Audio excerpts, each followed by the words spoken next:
de las Humanidades. Bienvenido.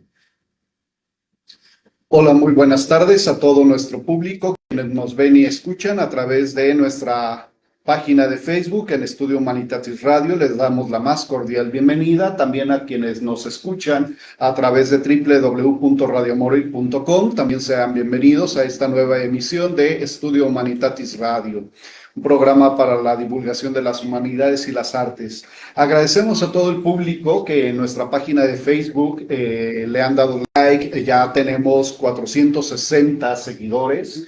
Vamos poco a poco creciendo, es una comunidad que va creciendo de a poco, pero se consolida en la divulgación de la filosofía. Agradecemos todos los me gusta que le han dado y también a quienes se han suscrito, a la página de YouTube Estudio Humanitatis Radio. También les agradecemos mucho porque eso nos ayuda a nosotros a seguir divulgando la filosofía y las humanidades en general. Hoy tenemos un programa muy especial, tenemos un invitado que vamos a presentar más adelante y para quien le pueden dejar pues saludos, comentarios, preguntas sobre el tema del que nos va a platicar el día de hoy. Alejandro, buenas tardes. ¿Qué tal, profesor? Buenas tardes, sean todos bienvenidos a una nueva emisión de Estudio Humanitatis Radio.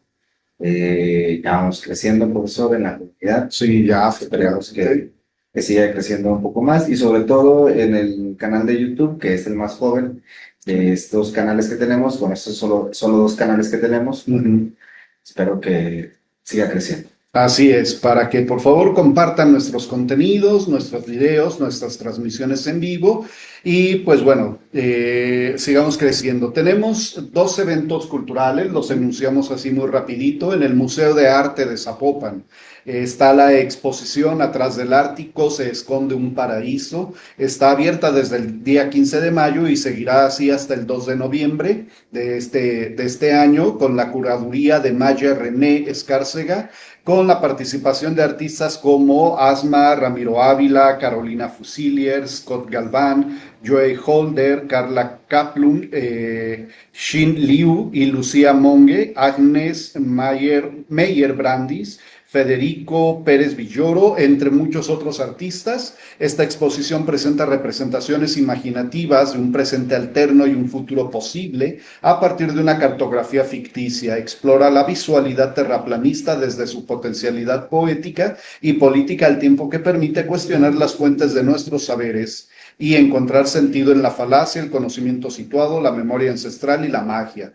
Y también en el mismo Museo de Arte de Zapopan, el tiempo se siente menos si nos quedamos quietos.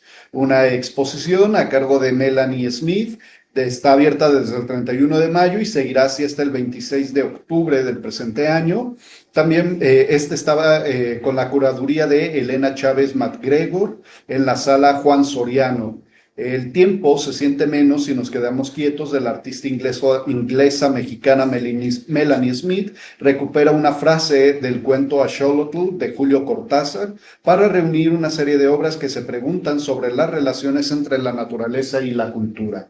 Pues ahí está la invitación para que vayan al Museo de Arte de Zapopan. Es muy céntrico además, allá en Zapopan, claro, y está abierto pues excepto los lunes, todos los días de la semana, y pues precios yo creo de entrada en la taquilla. Alejandro. Bueno, en la cápsula recordando tenemos a Kurt Friedrich Gödel. Friedrich. Él nace en Brunn, en el Imperio Austrohúngaro, actual República Checa. Nace en el 28 de abril de 1906 y muere el 14 de enero de 1978. Muere en Estados Unidos, profesor. Conocido como Kurt Gödel, fue un lógico, matemático y filósofo austriaco. Se le considera uno de los lógicos más importantes de todos los tiempos. Su trabajo ha tenido un impacto inmenso en el pensamiento científico y filosófico del siglo XX.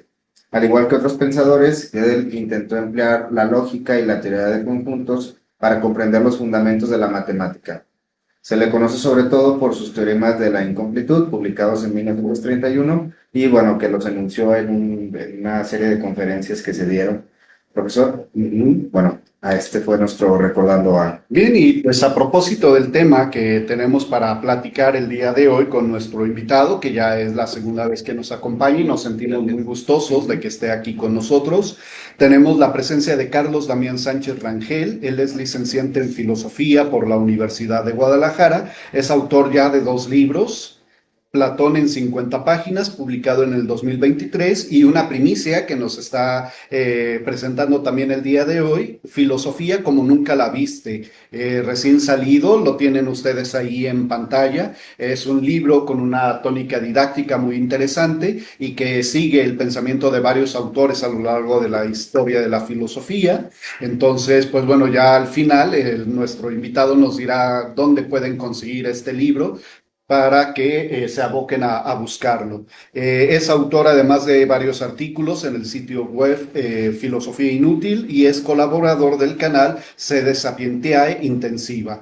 Bienvenido, Carlos Sánchez, a esta tu casa.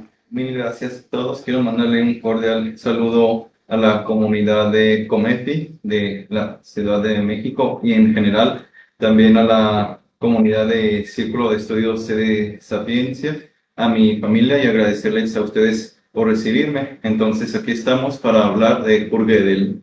Pues bien, bienvenido. Antes de empezar, les recordamos a todo el público que ya nos está siguiendo a través de nuestra transmisión en vivo. Si quieren mandarle saludos, dejar comentarios, hacer preguntas a nuestro invitado acerca del tema del que vamos a hablar, pueden hacerlo a través del chat en vivo de Facebook. Si están siguiendo este video en las otras páginas donde se replica, por favor pásense a Estudio Humanitatis Radio para poder ver sus comentarios en el chat, porque a veces dejan comentarios en las otras páginas donde se replica el video, pero no los podemos ver aquí en vivo, entonces ya se pierde la riqueza, ¿no?, de las intervenciones. No manden sus comentarios a destiempo y entonces ya Sí. salen al aire, pero bueno, Sí. manden sus preguntas y comentarios. Sí.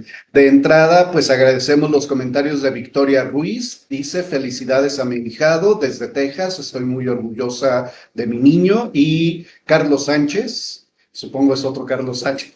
Sí, Es otra persona. Muchas felicidades, qué tema tan importante e interesante, agradecemos mucho el comentario. Y pues de entrada, una pregunta, Carlos Sánchez, ¿por qué estudiar a Gödel? ¿Por qué se interesó en explorar el pensamiento de este autor? Aunque ya nos ha hablado y nos platicó muy bien acerca de la filosofía tomista y su vínculo con la filosofía analítica, ¿por qué ahora Gödel? sí, esa es una muy buena pregunta. Surgió porque estaba en mis estudios de lógica. Fuimos a competir con varios colegas a Tonalá. Entonces es ahí que empecé a indagar sobre lógicos del siglo XIX y del siglo XX. Inexorablemente me encontré con este personaje.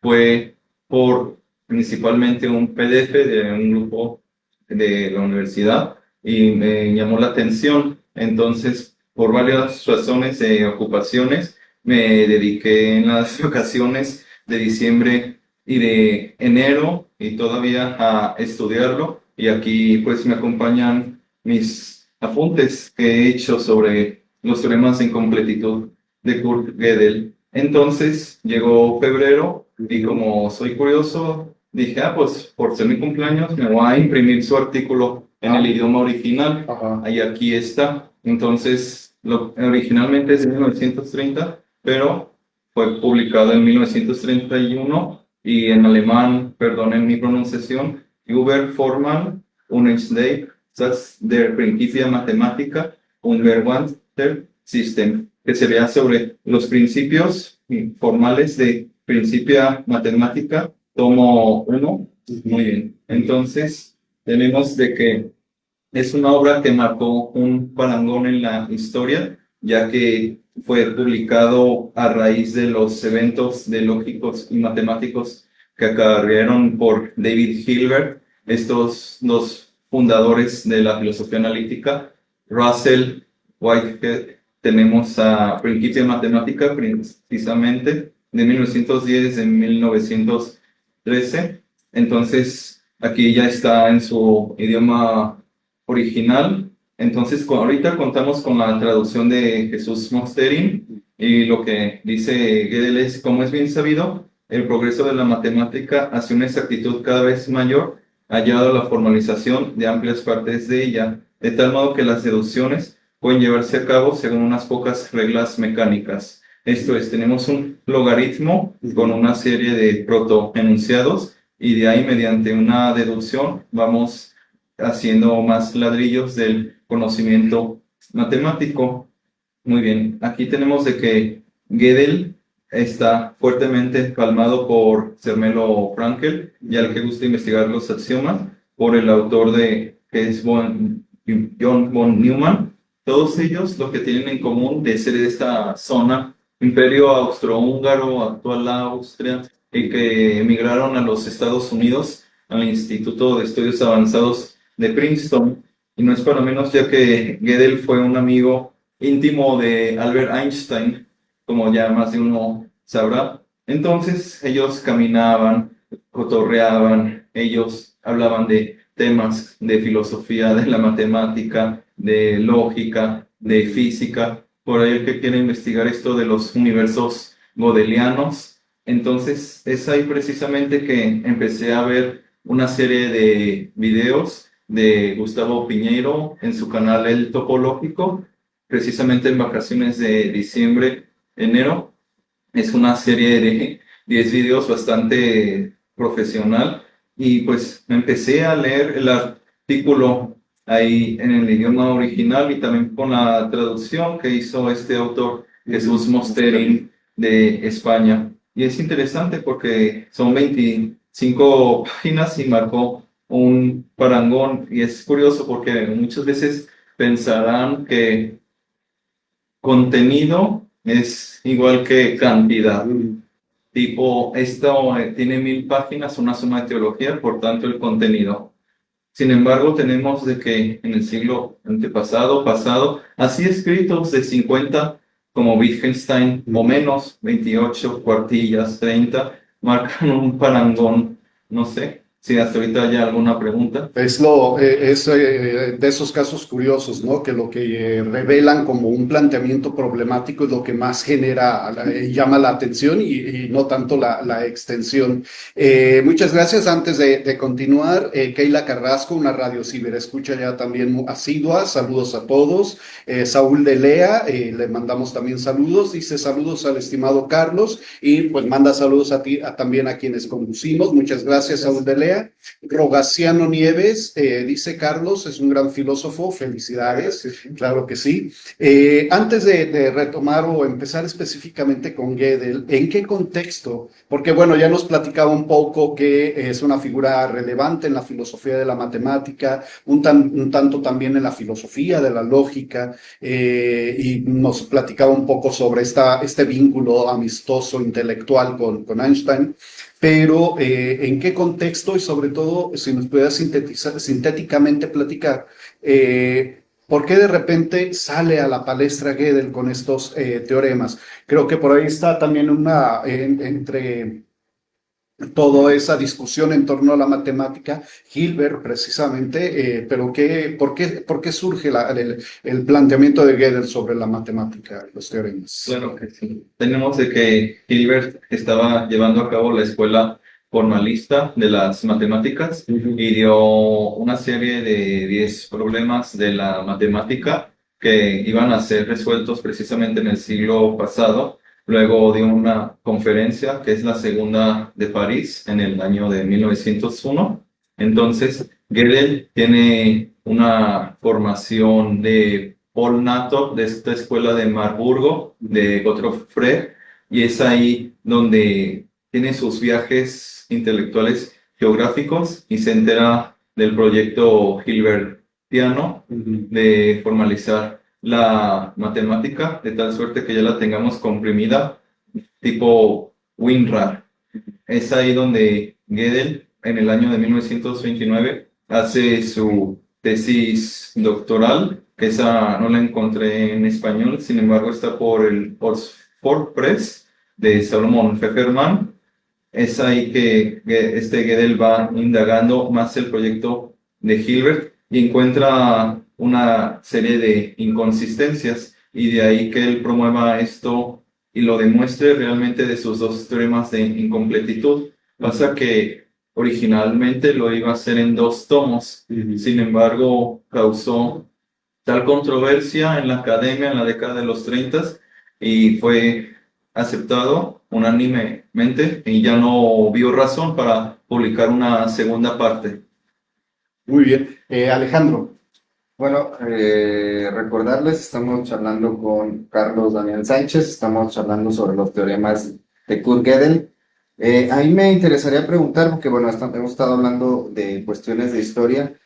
¿Nos podrías explicar un poco en el marco de las matemáticas y de la lógica, cómo podemos explicar una síntesis pequeña, qué son teoremas y en general qué son los teoremas de Gödel? Va. Muy bien. Entonces, los 2 teoremas de Gödel son aquellos ladrillos en los cuales marcan un parangón en la matemática y lo que dicen, tenemos que el primero está en un enunciado afirmativo. Básicamente en cualquier sistema formal suficientemente poderoso, siempre habrá enunciados que ni se puedan probar ni refutar dentro de ese sistema. Estamos en un rectángulo y es menester acudir a unas herramientas que los vamos a llamar meta-matemáticas. Incluso así es como lo llaman algunos estudiosos, o precisamente la filosofía de las matemáticas. En cambio, tenemos que el segundo teorema de incompletitud es aún más inhóspito, designa que ningún sistema está en negativo formal, puede demostrar su propia consistencia. Esto quiere decir de que cuando uno quiere demostrar su propia consistencia, estaría cayendo en un presuposicionalismo o en una petiti principii.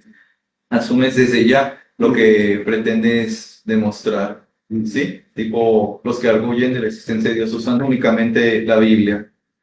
Básicamente es eso, de un modo muy sintético.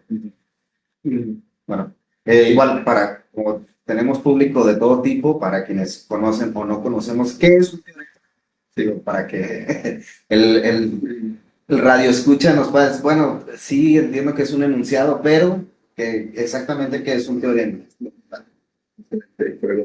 Un teorema es aquel enunciado formalista bastante rígido, el cual tiene una serie de presupuestos y algunos, yo recuerdo era de un sescoto, usaban la palabra teoremata.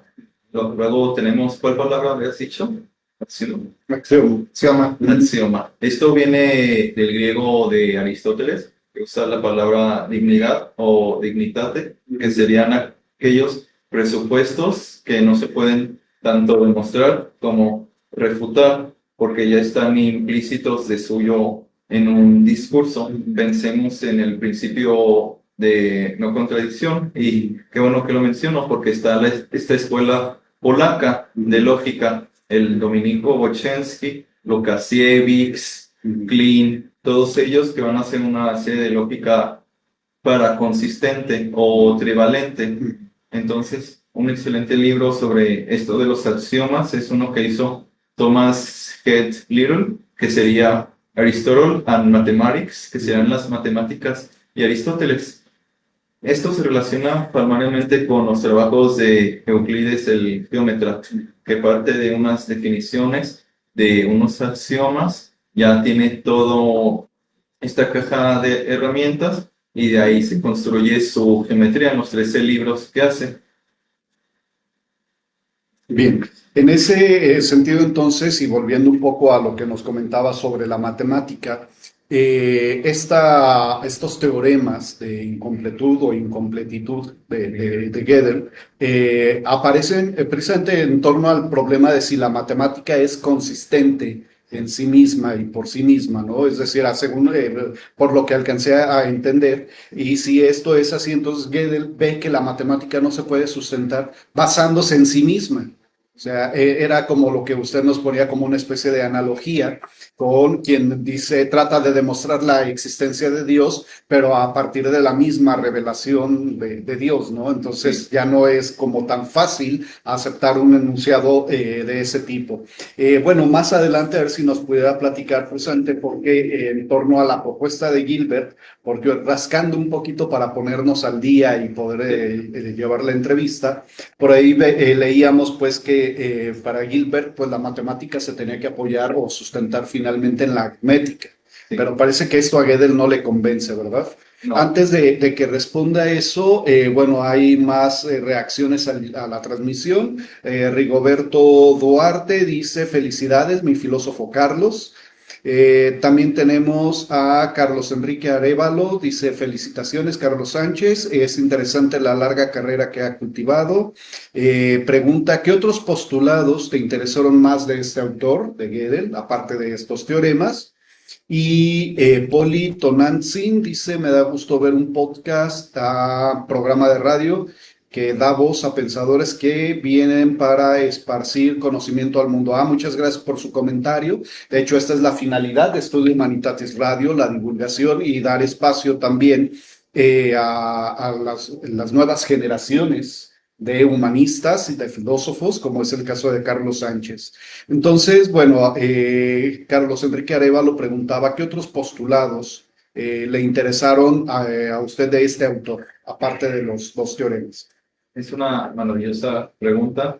Tenemos la conferencia que dio en esta zona de Nueva York, o más bien Princeton, en 1951, que es un estudio o una revisión precisamente de estos teoremas, que versa sobre filosofía de las matemáticas y un poco de filosofía de la mente, el realismo absoluto de Platón, que es a lo que parece Gödel se aboca y defiende.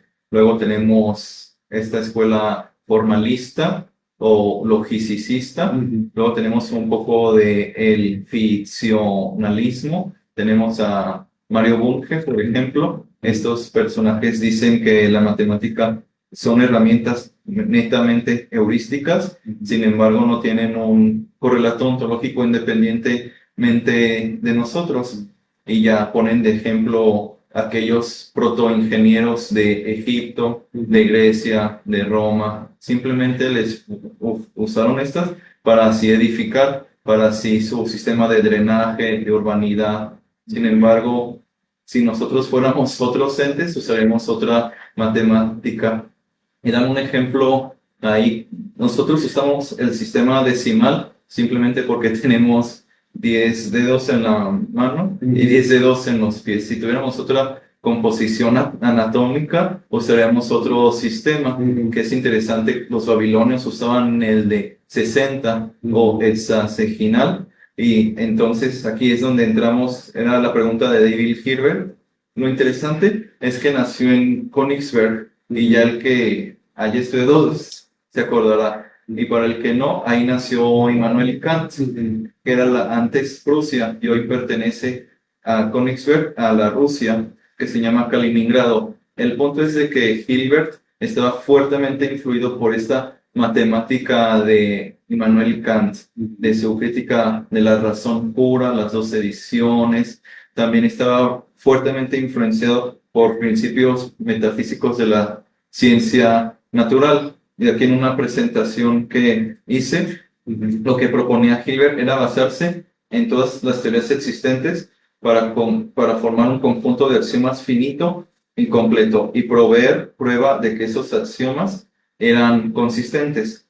El alemán Hilbert propuso que la consistencia de sistemas más complicados, como el análisis real, pueden ser probados en términos de sistemas simples, o en cristiano. La consistencia de toda la matemática puede ser reducida a la aritmética básica. Es interesante de que Kurt Gödel pone precisamente de título Satze de Principia Mathematica a raíz de la publicación de Russell y Whitehead, y no haga mención, al menos en el título explícitamente, de este autor, David Hilbert. Lo que tenía en mente Hilbert en una formalización de las matemáticas Todas las afirmaciones matemáticas deben ser escritas en un lenguaje preciso y formal, y usadas sintonizadas a reglas bien definidas, que sean biyectivas, ¿sí? Entonces ahí tenemos a varios sistemas, S3, S4, S5, K en honor a Crip.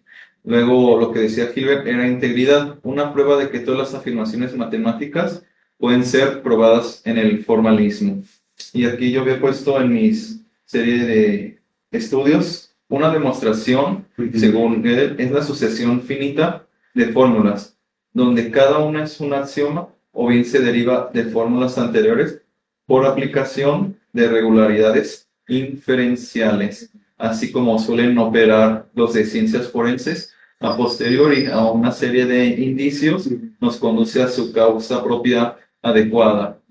Ya en los trabajos académicos ponen N1, N2 hasta N y el infinito. Y luego tenemos el silogismo hipotético, la simplificación, la función. Todo esto es lo que va a tener Gödel como artillería para ahí ver el límite de los trabajos de David Hilbert. Luego había dicho Gödel que una fórmula bien hecha, siendo veritativa para todas las posibles asignaciones de valores de verdad. ¿Sí? Luego tenemos la tautología, que es aquella verdad que únicamente por analizarla ya uno se da cuenta de su estatus veritativo y no se necesita una mayor información. Pensemos en un pentágono, ya rápidamente, instantáneamente, más bien ya se sabe de lo que se habla. En cambio, decir ejemplos estrafalarios, tal perro es grande y es gris, ya todo eso no es una tautología. Y tiene mucho que ver con este filósofo que comparte en La Nación, que es Wittgenstein, que va a proponer las tablas de verdad. ¿Sí? Tenemos el cálculo proposicional, protocolos semántico, y aquí tenía una lista de autores que fueron influenciados, o más bien influyeron en Gödel: Frege, Hilbert, George Cantor, que habla una serie de infinitos, de los transfinitos, de Aleph Zero. Luego tenemos a Richard Dedekind, Joseph Peano, para el que le interese ver sus axiomas, Ernesto Zermel, Adolf Frankel, tenemos a precisamente Skolem, Lowenheim.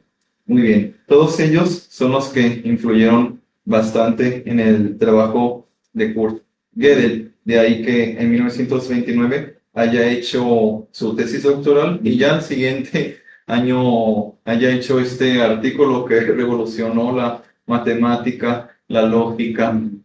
Y hay un autor que es Gustavo Piñeiro, precisamente en su canal topológico, que publicó un libro Gödel para todos.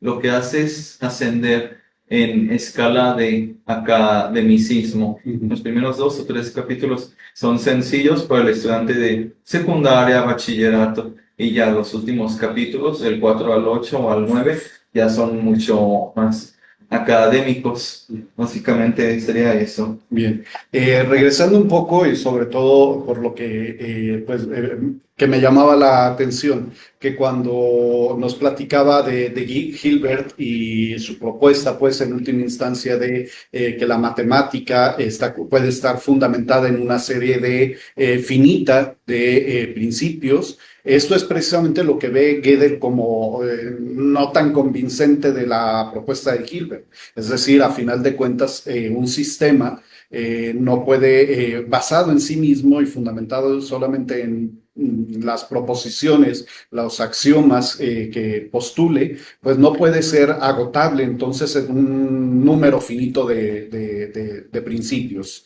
En ese sentido, entonces, es por eso que estos teoremas se llaman de incompletud, porque parece que va apuntando hacia allá, ¿no, Gödel? Antes de darle la palabra a Alejandro, que también quiere preguntar cositas, Jessica Rangel pregunta si, dice, quiero saber si tiene relación con los teoremas de Pitágoras, o mejor por el concepto de teorema que evoca pues los famosos teoremas de Pitágoras. Sí, muy bien. Respondiendo a eso, podría parecer a primera instancia que sí, ya por nosotros escuchar los teoremas, y ya sería lo que llamarían unos la concomitancia o algunos analíticos la contigüidad. Sin embargo, esencialmente no tiene mucho que ver con los teoremas de Pitágoras, en virtud de que Gödel no hace ninguna referencia ora explícita, ora implícita.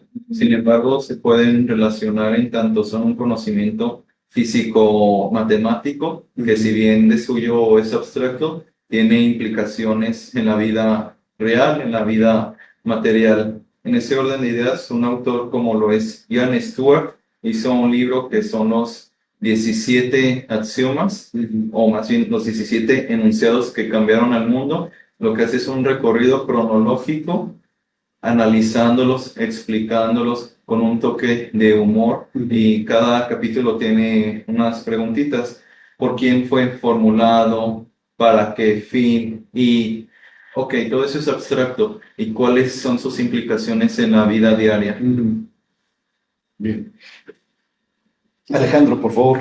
Bueno, recordar a quienes comiencen a sintonizarnos, estamos charlando con Carlos Daniel Sánchez, estamos charlando sobre los teoremas de Kurt Gödel. A mí me interesaría preguntar dos cuestiones, revisando un poco algunas bibliografías respecto al tema, porque también comentábamos el profesor y yo, es que al menos para nosotros no era un autor tan familiar, pues yo no lo había revisado, la verdad. Entonces, bueno, nos tuvimos que poner a trabajar para poder armar esta entrevista. Y bueno, yo me encontraba con algún autor, creo que era brasileño, si mal no recuerdo, que había publicado alguna tesis respecto de los teoremas de Gödel en relación a Gilbert. Y decía, bueno, es que el problema de Gilbert, el problema que veía Gilbert en las matemáticas, es que no había ningún problema con la expresión. Es decir, una expresión gramatical la puedo traducir a una fórmula lógica matemática sin ningún problema. La expresión no es el problema. Para Gilbert el problema estaba en la representación. Cuando yo quiero esa misma fórmula, esa misma expresión en esa misma fórmula, convertirla a otra fórmula que me dé, dentro de un mismo sistema de lógica, que me dé esa misma fórmula representada de otra forma, ahí había el problema, que es al final de cuentas lo que Gödel está evidenciando, ¿no? Si algo es verdadero, pues tiene que haber una comprobación dentro del mismo sistema, que es algo sumamente complejo y que es parte del primer teorema. ¿Nos puedes explicar un poco qué es esta cuestión entre la expresión y la representación? Sí, claro que sí. Aquí hay que ver mucho el léxico que usa Kurt Gödel para no perdernos. Tenemos palabras como consistencia. Lo que nos vendría diciendo es que una prueba de que ninguna contradicción puede ser obtenida en el formalismo de las matemáticas. Esta prueba de consistencia debería preferentemente usar solo razonamientos finitistas, es decir, el principio de economía o de parsimonia, que algunos dirán Ockham. La conservación es otro término, una prueba de que ningún resultado acerca de objetos reales obtenida usando razonamientos sobre objetos ideales. Todo eso es complejo porque involucra más a George Cantor. Puede ser probado sin usar objetos ideales. Y aquí lo más importante sería la decidibilidad.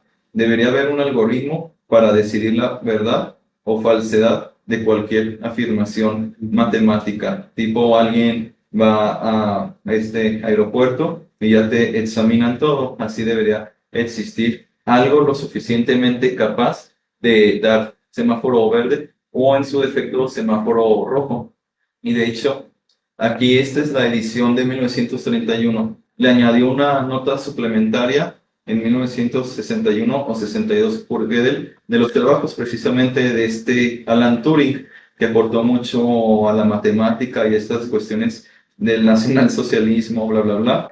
Entonces aquí lo que dice Gödel es de que su trabajo que ha hecho de la máquina de Turing nos ha permitido llegar a un tal nivel de formalismo que ya podemos saber si tal enunciado es aceptable o en su defecto repugna a lo que se lleva según el acervo de la matemática.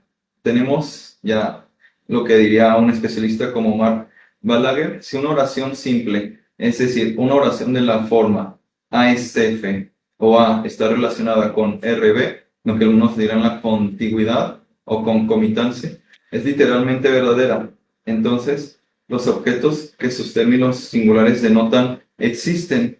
Como dijimos, aquí entramos ya de lleno en una serie de filosofía del lenguaje muy rica que ha cultivado bastante la filosofía analítica, la escuela de Oxford. Luego, asimismo, si una oración existencial es literalmente verdadera, entonces existen objetos de los tipos relevantes. Por ejemplo, si hay una F es verdadera, entonces existen algunas Fs. Muy bien. Yo recuerdo que leí una tesis doctoral de Carlos Iborra Castillo, precisamente sobre esto de David Hilbert y de Kurt Gödel. A lo que va es de que Kurt Gödel lo que quería era sintonizar bien el trabajo formalista de Hilbert y no tanto refutarlo cuanto pulirlo.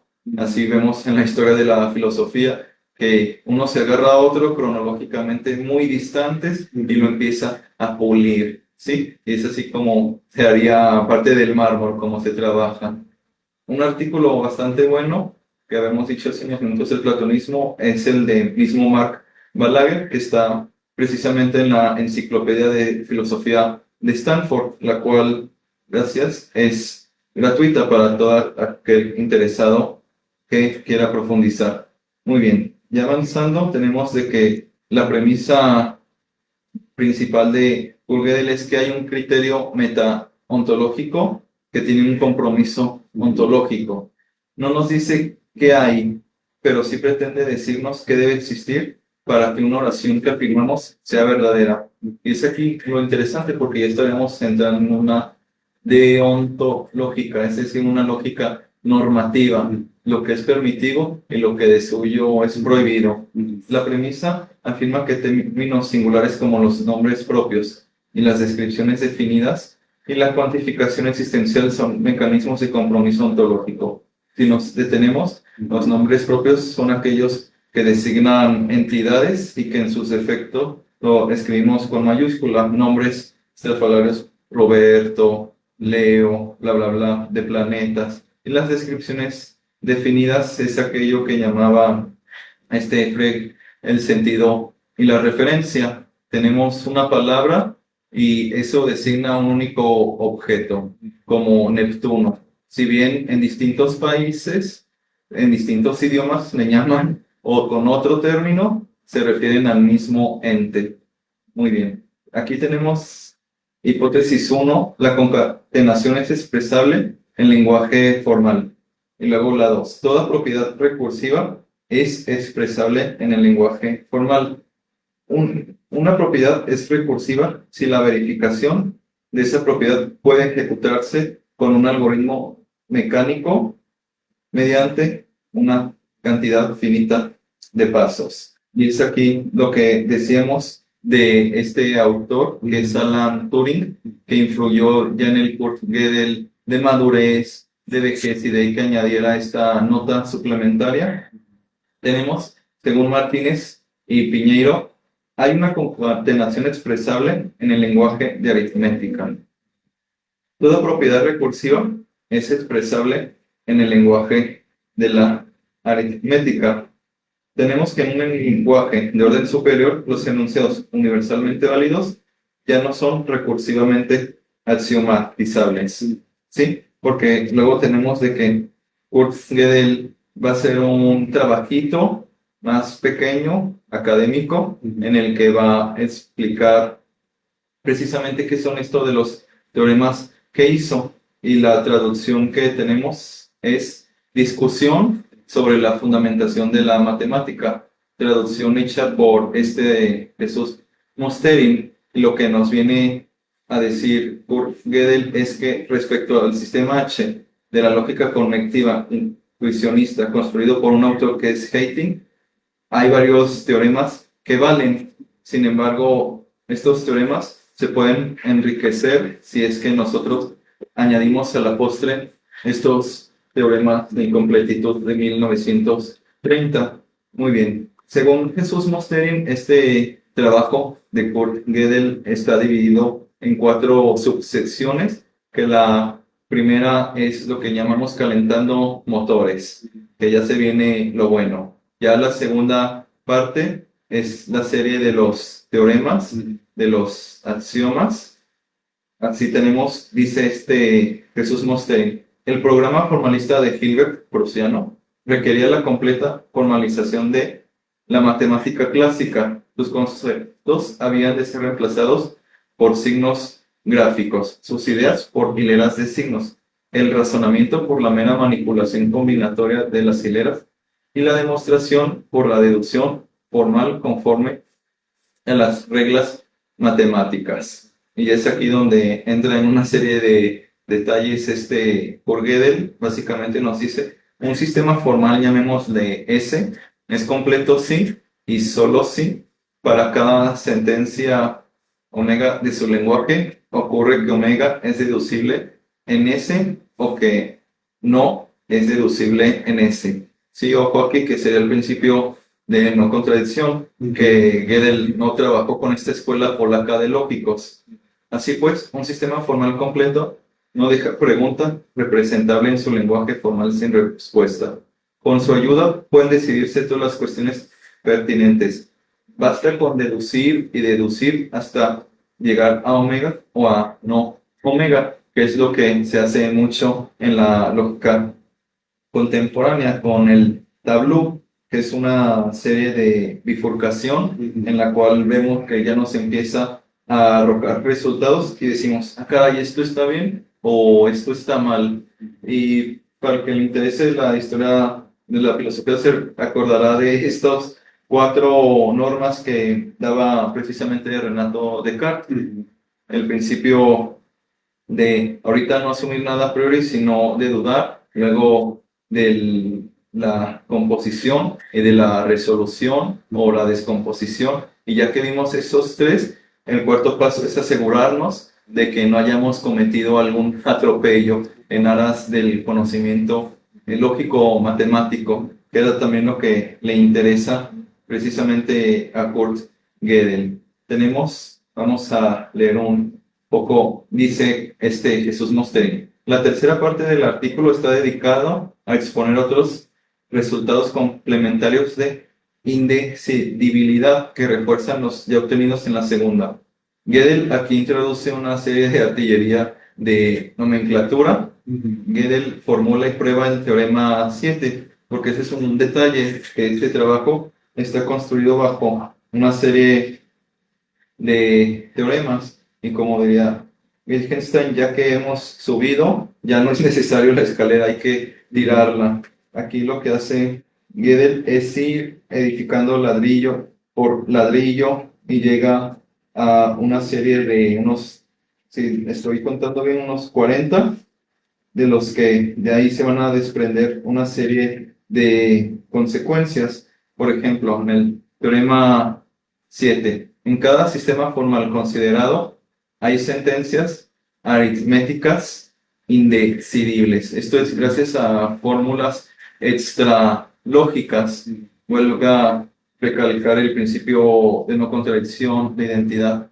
Perdón que lo interrumpa. Regresando a esto, porque ahora ya nos acaba de enunciar una cuestión interesante, un término que ya había enunciado, pero que ahora me gustaría que aclarara un poquito, porque nos había hablado antes de criterios de decidibilidad de enunciados, pero ahora nos menciona indecidibilidad de enunciados. ¿A qué se refiere esto? ¿Cómo se encuentran, por ejemplo, en la matemática? Y también una pregunta que me estuvo como resonando un poco, bueno, de entre toda la información que nos acaba de presentar, si en última instancia para mostrar la validez de los sistemas de la matemática se tiene que recurrir entonces ahora a una formalización, pero esa formalización obedece entonces a reglas lógicas. Y si esto no significaría, no sé si vaya por ahí también un problema o se pueda vincular con una fundamentación de la matemática en la lógica. Entonces, no sé si me pudiera ayudar con esas 2 preguntas, por favor. Que sí, muy bien. Aquí indecidible, lo que llamaba Kant y Hilbert antinomias, que tenemos una serie de creencias ya dadas que no se pueden demostrar tanto su veracidad cual su falsedad. Esto sería la indecidibilidad indecidibilidad. Hay enunciados que por nuestra incompetencia intelectual, la conjetura fuerte de Goldbach o la conjetura débil de Goldbach, nosotros no podemos demostrar si son verídicos o si son totalmente falsos. Así también esta paradoja de Banach-Tarski, que rápidamente nos dice que tenemos una esfera, esta paradoja, y si le hacemos una serie de trozos y la juntamos, ya tendríamos dos esferas con las mismas dimensiones, que físicamente de suyo es imposible, matemáticamente no lo es, y ahí arroja una serie de información. Entonces, esto de indecidible sería básicamente nosotros no podemos demostrar tanto su veracidad y su falsedad. Lo que nos viene a decir Kurt Gödel básicamente es cómo opera o operaría la lógica matemática con estos dos principios. El primero que está en una enunciación afirmativa y ya el segundo está enunciado negativamente, ¿sí? Aquí lo que tenemos es que ciertos pasajes de los filósofos favoritos de Gödel, como fue Whitehead, Russell, pueden considerarse una inspiración o reinterpretarse a la luz de algunos desarrollos formales de su obra matemática, porque ahí precisamente era lo que le vendrían a decir John von Neumann, Keynes, o Keynes de Holanda. Le pareciera que esto es muy cercano al programa hilbertiano. Entonces, ¿en qué quedamos? Y de ahí que haya hecho esta conferencia de Gibbs, esa sí la encontré traducida al español. Vamos a ver por qué son tan importantes. Irradian que ningún sistema matemático lo suficientemente complejo como la aritmética puede ser a la vez pleno, capaz de demostrar todas sus verdades, inconsistente, libre de contradicciones, por más estrafalario que haya sido en los 30 y en la actualidad. Implica de suyo que siempre habrá enunciados matemáticos cuya verdad o falsedad no pueda decidirse usando solo los axiomas del sistema. Es por eso que mencioné a Euclides. Muchos empezaron a cuestionar este quinto axioma de las paralelas y de ahí embarcarse las geometrías no euclidianas. Algunos dicen que Fibonacci o el jesuita Girolamo Schileri, y el que hizo una carta que no la publicó porque no iban a perseguir fue este gran matemático Friedrich Gauss, que hizo sus célebres Disquisitione Arithmeticae. Perdón, antes de darle la palabra a Alejandro, Samuel Infanzón Flores manda saludos, dice saludos a Carlos. Hay dos comentarios más, uno es de Polito Nancy, lo leo así tal cual, dice, me gustaría saber su opinión acerca de cuánta influencia de Platón hubo en el teorema de Gödel. ¿Gusta que le lea la otra pregunta de una vez o responda esta primero? Esta primero. Muy bien. He de decir que fue mucha y se ve bastante en esta conferencia de Gibbs que dio Gödel en la década de los 50, ya un Gödel maduro, el cual hace una serie de ejercicios tipo Edmund Husserl con sus investigaciones lógicas para así mediante una reducción al absurdo, es decir, que no nos queda de otra, las matemáticas es algo objetivo, aespacial, atemporal, y no es una mera construcción artificial de nosotros, como diría el ficcionalismo matemático. Muy bien, tenemos de que Gödel conversaba con un especialista en lógica chino, Hao Wang, y precisamente Hao Wang es el que hizo un libro de Gödel en los 70s o 80s, ya cuando había fallecido Gödel, y ahí conservan mucho de estas conversaciones, tertulias acerca de la influencia de Platón. Si bien Gödel no lo cita explícitamente, sí podemos encontrar mucho, como habían comentado por ahí, del teorema de Pitágoras, Ujú. que huelga subrayar el diálogo El Menón, en el que Sócrates está con Menón y su súbdito, y le dice que dibuje a un triángulo y empieza a hacer una serie de ejercicios en trigonometría, lo que sería el teorema de Pitágoras, y le dice Sócrates, ¿ves? Este personaje ya tiene una serie de protofórmulas matemáticas, entonces es ahí que nosotros no nos inventamos la matemática, como dirían algunos. Por otro lado está un enemigo acérrimo del platonismo matemático, que es aquí Paul Benacerraf. Precisamente hizo un artículo en el 67, God, the Devil and Gödel. Y aquí lo que nos dice es otra vez este personaje francés, René Descartes, de que nosotros, si llegamos a las últimas conclusiones del cartesianismo, como lo hizo Spinoza, seremos autómatas. Ujú. Entonces estaremos pensando en términos de un reloj, cómo opera mecánicamente, y de ahí que nosotros no podamos ejercitar nuestro intelecto, sino que simplemente somos anomalías de la naturaleza. Y es interesante porque vuelven a cerrar, dice que Descartes arguyó como si nosotros fuéramos bestias en ausencia de ciertas capacidades humanas. Ujú. De ahí que tuviera esta correspondencia con Hobbes, pero ahorita no estamos hablando de ellos, ya sería desviarnos mucho. Sí, ya estamos casi por el cierre del programa, no siempre se nos va el tiempo. Muy rápidamente, si pudiera responder a esta pregunta, dice José Luis González, actualmente, ¿qué relevancia tiene todo esto y en qué contribuiría esto a solucionar los problemas de nuestro país? Un comentario dice, está excelente esta iniciativa de divulgación, larga vida para todos. Igualmente, muchas gracias por su comentario, José Luis González. Y muy brevemente, aunque no es así como de una aplicación muy directa de la reflexión sobre la matemática o la filosofía de la matemática a los problemas que vivimos en nuestro país, pero ¿cómo podríamos responder a esta pregunta sobre esa posible, bueno, para qué nos sirve reflexionar tanto sobre la matemática? Sí, muy bien. Esto es para cultivar nuestro intelecto y también para nosotros irnos formando en serie de la ciencia y no quedarnos únicamente pues en lo empírico, en lo placentero. Aquella frase era de John Stuart Mill, que es un poco fuerte. Yo prefiero ser un Sócrates totalmente insatisfecho que un cerdo cómodamente tras placer. Básicamente sería eso, el amor a la filosofía o Sofía.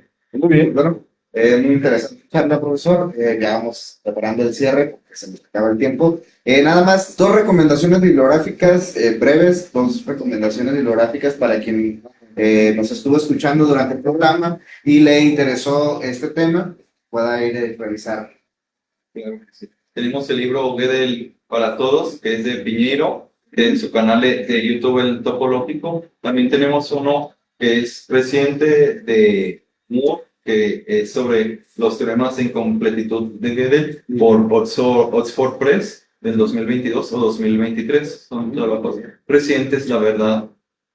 Muy bien. Bueno, ¿Y ahorita, dónde pueden comprar este libro que usted en coautoría con colegas suyos, Filosofía como nunca la viste? ¿Dónde lo pueden conseguir para quienes se interesen en él? El libro ahorita está asequible en Buscalibre, le ponen en su buscador de preferencia, Filosofía como nunca la viste, y ahí les va a aparecer. Tengo entendido que está en todos los países, y el lío de esta plataforma Buscalibre es que sí se demora unos 25 días. Es bastante, la verdad. La razón es de que están allá en Argentina. Se publica en Argentina. Yo me pedí uno hace unas 3 semanas y todavía se han tardado por lo mismo, esta logística. Es de editorial El Ateneo, es editorial argentina, entonces, pues bueno, ahí está para que lo pidan y más adelante volveremos a invitar a Carlos Damián Sánchez para que nos platique precisamente de este libro y lo presentemos formalmente en nuestro programa. Jessica Rangel dice, felicitaciones, muy inteligente y preparado el chico. Ya mayorcito, pero sí, joven todavía, Sánchez. Pues agradecemos muchísimo a Carlos Damián Sánchez por su presencia en nuestro programa. Este sigue siendo su casa. Para cuando quiera venir a platicarnos sobre otros temas o presentarnos su libro, será bien recibido. A todo el público que dio like, que nos estuvo siguiendo en la transmisión en vivo y compartió el video, se compartió ya varias veces, les agradecemos muchísimo el favor de su atención. Gracias, Rigoberto Duarte, por su comentario. Esto fue Estudio Humanitatis Radio, un programa para la divulgación de las humanidades y las artes. Hasta la próxima. Esto fue